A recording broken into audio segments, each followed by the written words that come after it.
Tres abstenciones, básicamente fujimoristas, ¿marcan la cancha de lo que será el juego político del Congreso? Yo creo que sí, ya desde el momento mismo del mensaje a la nación hubo, si es verdad, de manera estridente, un marcaje de cancha, como tú has señalado.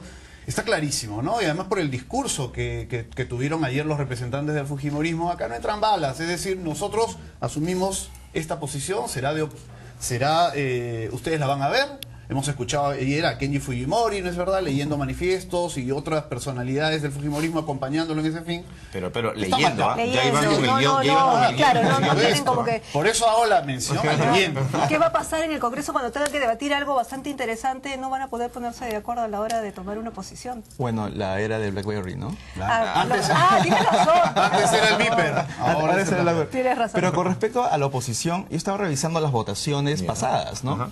Y Alan García tuvo una oposición más dura, el gabinete de Jorge del Castillo tuvo una oposición más dura. Él tuvo 23 abstenciones y 18 votos en contra.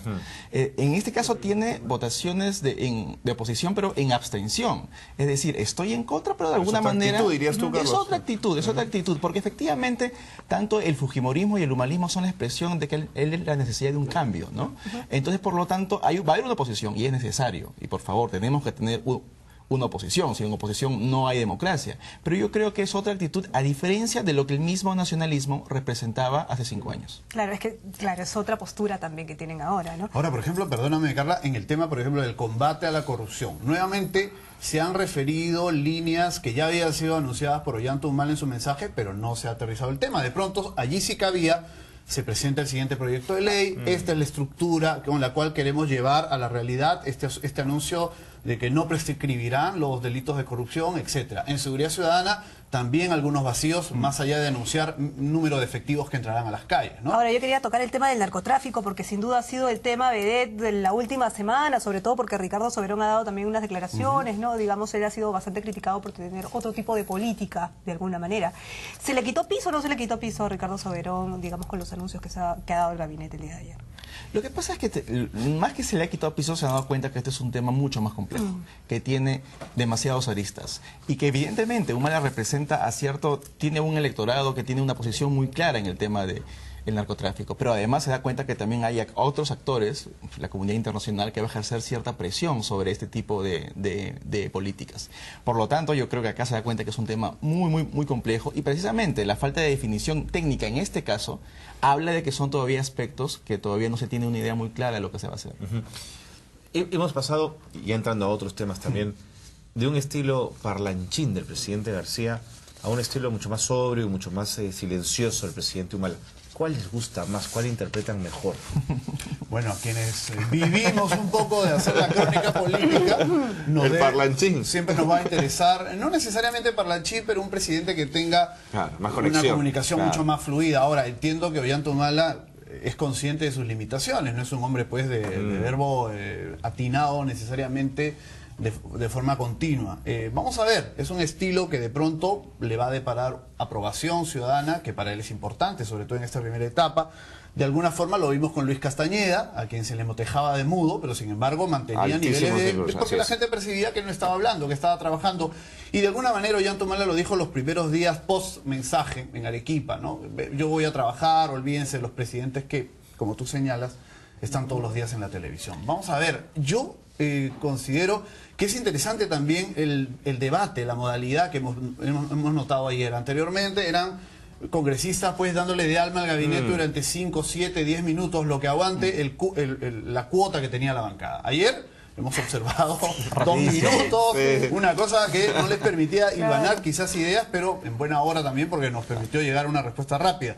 Ahora, Salomón Lerner, a diferencia de otros primeros ministros, como recordaba Carlos, Jorge del Castillo, Jude Simón en su momento, o Javier Velázquez, con aspiraciones presidenciales, ¿no? Salomón Lerner Guitis tiene otro perfil, mucho más técnico, ha sido un empresario, entonces eso quizás le va a ayudar a mantener una buena relación con los presidentes regionales, con los congresistas. No lo ven como un competidor en esta carrera al 2016, que querámoslo o no, ya comenzó. Claro, el gabinete en pleno, en realidad, ¿no? Él da la cabeza, pero el gabinete en pleno como que te da otro tipo de percepción, ¿no es cierto, Carlos? Y además creo que hay una vocación, si bien es cierto, no hay una relación directa con los medios de comunicación, sí me da la impresión que hay una relación directa con la gente. En este viaje que Humala hizo a Arequipa, tú lo veías bajando del estrado. Un gesto muy importante, bajando del estrado, hablando con la gente y preguntándole a la gente cosas cotidianas como cuántas piezas de ganado tiene y cosas por el estilo. Una relación muy cercana y muy empática con el electorado. ¿Parecía la de Fujimori, dirías tú? Pues, podría ser, ¿no? podría ser. Pero además tú tenías a la ministra de Educación ayer diciendo que se va a reunir con cada uno de los presidentes regionales.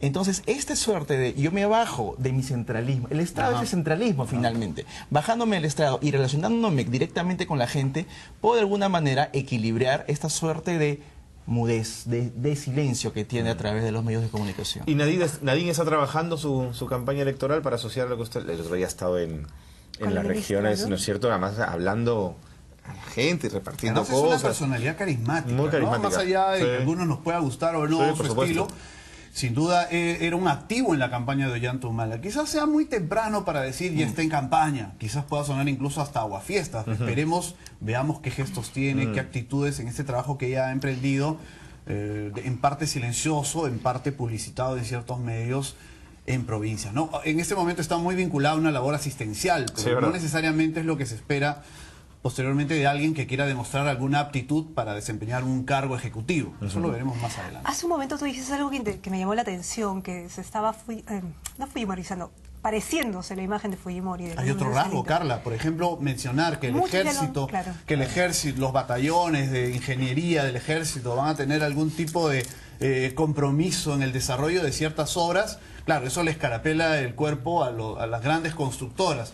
Pero quizás se repita un poco el esquema que se utilizaba en la época del Fujimorismo. Los pequeños caminos, estas carreteras que interconectaban provincias o distritos alejados.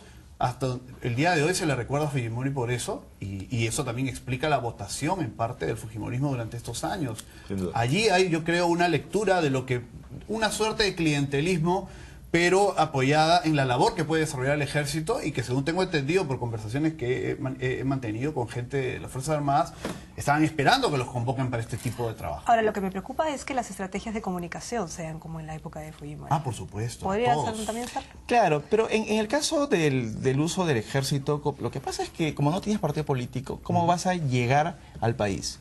Fujimori se dio cuenta que no tenía partido político y tuvo que usar al ejército para llegar al país, para tener una penetración del Estado. Pero una cosa es instrumentalizar las Fuerzas Armadas y otra cosa es Total- pedirles que Ahora, se incorporen a no este totalmente olvidemos de acuerdo. que una convocatoria, un estudio de prefactibilidad, factibilidad, el SNIP, la convocatoria, es que lleva un proceso y que está bien que se tomen esos plazos porque nos permite auditar y fiscalizar que no haya pues un negociado.